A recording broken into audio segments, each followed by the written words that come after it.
بسم الله الرحمن الرحیم. شروع می په بسم الله باندې ځکه وکړه چې حدیث شریف کې راځي الا من كتب منکم کتابا فليكتب في اوله بسم الله الرحمن الرحیم یا کل امر ذی بال لم يبدا فيه بسم الله فهو اقطع واجزم.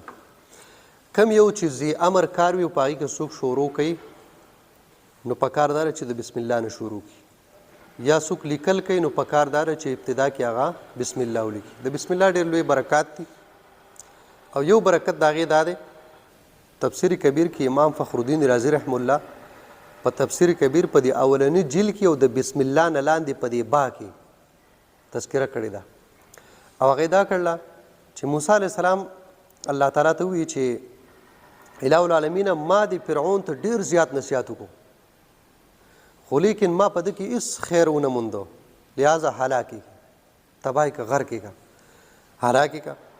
نو الله تعالی ورته وایي چې وانت تنظر الی اهلاکه وانا انظر الی ما کتبه علی بابه. ته خو د ده هلاکت ته ګورې او زه ګورم هغه څه ته چې ده د خپل کور په دروازه باندې لیکلي دي. نو فرعون د نبوت د خپل د خدایتوب د دعوې نه مخکې په خپل دروازه باندې بسم الله الرحمن الرحیم لیکلي. نو الله تعالی وایي په دې کور کې ځکه نه هلاکوم چې په هغې باندې بسم الله لیکلي ده. نو ګوره څومره لوی برکات دي د هغې. او خالد بن ولید صاحب ته هغه چې کله هغه آتش پرستو ته دعوت ورکړه مجوسیانو ته چې تاسو اسلام قبول کوئ، نو هغه ورته ووایي چې مونږ اسلام څنګه قبول کړو، ته خو موږ ته څه نښه راوړه که نه. هغه ورته وایي دلته کې ستاسو په څه باندې مطمئن کېږي؟ وایي موږ سره یو قسمه زهر دي چې یو ساس کې د چا ژبې ته ورسي هغه مړ کېږي. ده ورته ورشه ایتوني بسم القاتل، راوړئ هغه زهر قاتل ماله راوړئ. چې راوړو بسم الله الرحمن الرحیم او هغه وسکل هېڅ اثر یې پرې ونه کړو، هغه ټول مسلمانان شو. د بسم الله ډېر لوی فضایل دي، دا دوه درې مې تبرکن تاسو ته ووایي. د دې وروسته راځو خپل منزل مقصود ته. په منزل مقصود کې مونږ یو څو خبرې کوو. نور هغه خبرې چې هغه په مابادیاتو د اسباقو کې په اوایلو د اسباقو کې او د کال په اوله کې هر یو استاد چې کوم کتاب هغه ته حواله شي د کتاب په اوله کې یو څو خبرې کوي، هغه تعریف کوي او هغه تعریف د هغه علم او موضوع د هغه علم او غرض د هغه علم او اهمیت د هغه علم هغه بیانوي. چونکې مونږ کتاب شروع کوو زموږ سره دا اوس اول نحو امیر کتاب دی. نو نحو ډېر اهمیت لري که نه. النحو فی الکلام کالملح فی الطعام، دومره حیثیت لري. او د دې نه علاوه اصل مقصد د دې نحوې هله راغې چې حضرت علي صاحب ووایي چې یاره ما ډېر خلک ولیدل چې هغه په تکلم کې ډېره خطایي کوي او خاص کر بیا په قرآن او حدیث کې. نو ابوالاسود دویلي رضی الله عنه ته ووایي یاره دې خلکو دپاره څه لیکل غواړي. نو یو چند کلمات یې ولیکل چې په هغې کې د اسم تعریف و، د فعل تعریف و، د حرف تعریف و او دغه رنګ یو دوه درې قواعد چې کل فاعل مرفوع وکل مفعول منصوب وکل مضاف الیه مجرور. دا وی هغه ته چې تور پسې اخوا نور څه ولیکه، نو هغه به لیکل او بیا به علي صاحب ته وختن په وختن باندې پیش کول چې تاسو په هغې باندې نظر ثاني وکړئ. نو ده پسې دا باب د نعت د تعجب او حروف مشبه بالفعل او داسې سلک نور زیادات پسې وکړل. نو علي صاحب ته وښودل. نو علي صاحب ورته ووایي چې ډېره مزیداره نحوه ده چې تا د هغې قصد کړی دی، ډېره مزیداره نحوه. نو دا نحو لفظ ورته علي صاحب استعمال کړ. دې وجه نه دې علم ته نوم وایي علم النحوه. وجه تسمیه سره دی دا نوم چا ورکړی دی؟ علي صاحب ورکړی. ځکه خلک وایي چې د علم نحوې اولنی موجد علي صاحب دی او څوک وایي ابوالاسود دویلي دی، نو تفصیل بیا هغه کړی دی. نو دا هم د دغه وجې نه د علي صاحب د وجې نه په دې خوا باندې شروع شوې وه. خو زمونږ کار دلته کې یو درې قسمه خبرې دي. یو دی لغت، یو دی نحوه او یو دی صرف. دا درې قسمه علوم دي. په دې کې تعلق ګوره د لغت تعلق د څه سره، د نحوې تعلق د څه سره، د صرف تعلق د څه سره. د لغت تعلق چې دی نو دا د کلمې د اوایلو سره دی. د څه سره؟ د اوایلو سره. او د نحوې تعلق چې دی دا د کلمې د څه سره، د اواخرو سره. او د صرف تعلق چې دی دا د ټولې کلمې سره، د ټولې کلمې سره، ټولې کلمې سره. څنګه؟ ګوره په لغت کې مونږ دا وایو که نه، مثال په طور باندې دا اوس یو ټکی دی. دا به څنګه وي؟ نو اهل لغت والا تا ته وایي چې دا وایه نسایي. دا به د ده کار به د اولني ټکي سره د لغت والا د لغت کار د اولني حرف سره ښه چېرې هغه تا ته وایي چې دا ټکی به څنګه وي. ګوره اوس یو ټکی راغلی دی بل دا ټکی راغلی دا به ته څنګه وي، دا ټکی راغلی مثال په طور باندې دا به ته څنګه وي. نو ګوره امام نسایي دا به نسایي نه وي، دا به نسایي وي. نسایي څوک وي؟ دا به خطا دا کار د چا دی؟ د لغت والا. دا به ته قرطبي وي، دا که څوک قرطبي وي او دا که دا څوک قرطبه وي وغیره، نو دا خطا دی. دا د کار د چا سره دی؟ دا قرطبي چې اوس وي دا به د هغې سره د لغتو سره دی. دغه رنګې دا به ته وي امام طبراني، که دا څوک امام طبراني وي دا به خطا وي. نو ګوره د اوایلو کې چې کم کار کوي که نه د هغې تعلق د چا سره لغتو سره. ښه دغه رنګې اوس نحوه ده. نو په نحوه کې اوس مثال په طور باندې کار به یي د دې ټکي سره. دا دال نه دی، موږ وایو که نه چې دال محل د اعراب دی، وایو که نه؟ وایو دال محل د اعراب دی. ولې؟ دا نحوه ده که نه. نو د نحوې تعلق وي د آخر سره. یورپ به اواخر الکلمې الثلاث که نه چې د کلمې آخري درې واړه حالته که عرب او که نصب دی او که جر دی چې دا پې معلومیږي. نو د نحوې تعلق د چا سره د اواخرو سره. پاتې شو صرف. د صرف تعلق چې دی نو دا د غونډې کلمې سره لکه مثال په طور باندې ضربه تا ووي نو اوس د دې تعلق د دې سره دی چې یاره فا کلمه عین او لام د فا سره به مي د عین سره به مي د لام سره به مي ها چې یاره د فا کلمه کې څه راغلی دی دا په هفت اقسامو کې څه شی راغلی دی او یا په عین کلمه کې څه راغلی هفت اقسامو کې څه دی یا په لام کلمه کې څه راغلی هفت اقسامو کې څه دی. نو د صرف تعلق د غونډې کلمې سره د نحوې تعلق د اواخرو سره د لغت تعلق چې دی هغه د اوایلو سره. په دې خبره باندې پوه شوئ؟ نو یو اهمه خبره پکې دا وه.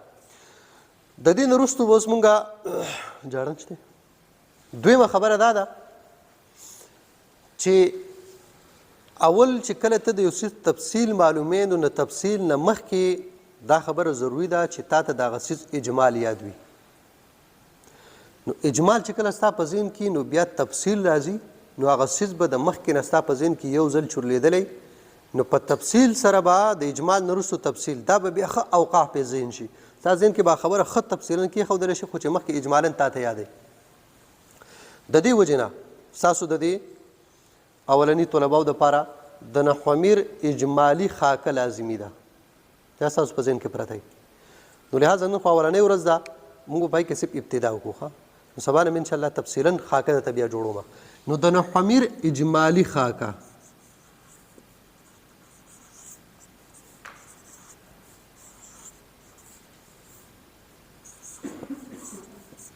خاکه یا خلاصه نحومیر کتاب میر سید جرجانی صاحب چې کړی دی محمد علي بن محمد بن علي الجرجانی د چې دا کوم کتاب کړی دی خپل 740 کې دی پیدا دی او 816 کې وفات شوی دی.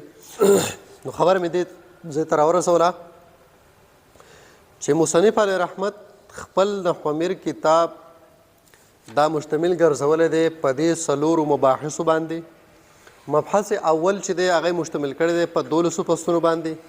مبحث ثانی کې چې کوم دی نو ابواب راوړي دي 3 ابواب چې هغه یو حروف عامله دویم افعال عامله دریم اسماء عامله کې دی او بیا یې توابع راوړي دي په مبحث ثالث کې او مبحث رابع چې دی هغه باب د مستثنا ګرځولی دی.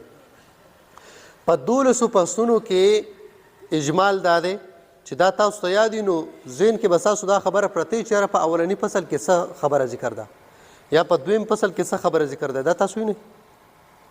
دا نه وینئ؟ اوس وینئ؟ ها په دې کې به چې ستا په ذهن کې دا خبره د اول نه پرته وي ته په نحومیر باندې اله پوهېږي او ستا په ذهن کې به اله پروت وي او یاد به اله وي چې تا ته دا پته وي چې یاره په نحومیر کې فصلونه د بابه پورې څومره دي او په هر یو فصل کې کم کم بحث دی. اوس تا په نحومیر کې یو سبق ته ضرورت دی تا ته معلوم نه دی ټول نحومیر به ګوري چې کله تا ته دا اجمال یادو بس هغه فصل لاړه اول فصل دویم فصل دریم فصل. نو اولنی فصل په بیان د لفظ او اقسامو د لفظ کې دی په دې کې به د لفظ او د اقسامو د لفظ باسي. په دویم فصل چې دی دا په بیان د جمله او اقسامو د جمله کې دی. تا ته به وایي چې یاره جمله څه ته وایي د جملې اقسام کم کم دي او کم د هغې بیا لاندې اقسام کم کم دي. ها دریم فصل چې دی دا په بیان د مرکب غیر مفید او د دې اقسام.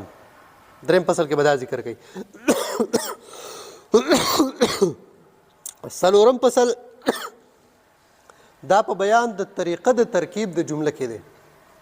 د جملې کلمات چې کله زیات شي کنه نو ته به جوړې څنګه څه څه به معلومې او څه کار به کوې، نو دا په څلورم فصل کې به تا ته دا مکمل د جملې چې ترکیب د جوړولو کومه طریقه دا به درته ښیي.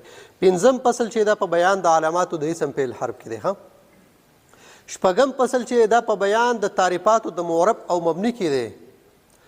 او اووم فصل چې دا په بیان د تعداد د معرب او مبنیاتو کې چې معربات څومره دي مبنیات څومره دي. دارنګې اتم فصل دا په بیان د اقسامو د اسم غیر متمکن کې. نهم فصل دا په بیان د اقسامو د اسم کې دی په اعتبارات مختلفو سره. اسم په دې اعتبار سره تعریف تنکیر سره، په افراد تثنیه جمع سره او په تذکیر تانیث سره، په دې اعتبار سره به تا ته د اسم ټوټل اقسام ښیي تفصیل. لسم فصل دا په بیان د اعرابو د اسم متمکن کې دی چې هغه 14 اقسام به ته ذکر کوي. دا لسم فصل دی. په 11 فصل کې به د فعل مضارع اعراب بیانېږي. او 12 فصل دا په بیان د اجمال د عواملو کې دی. د عواملو اجمال به درته وکړي.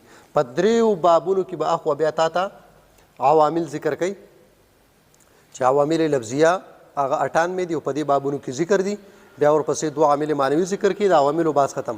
بیا باخوا توابع ذکر کړي. نو توابع 5 دي: نعت، صفت، بدل، اجمال، د عطف بیان او عطف بحرف. بیا باخوا باب د مستثنا ذکر کړي. نو ان شاء الله د نحمیر لپاره نن دا کافي ده. نو تاسو ځان سره رجسټر هم سند راوړي. نو نننی سبق زمونږ دا کافي دی چې دا تاسو ته سبا یادي. سبا به زه امتحان په دې کې اخلم.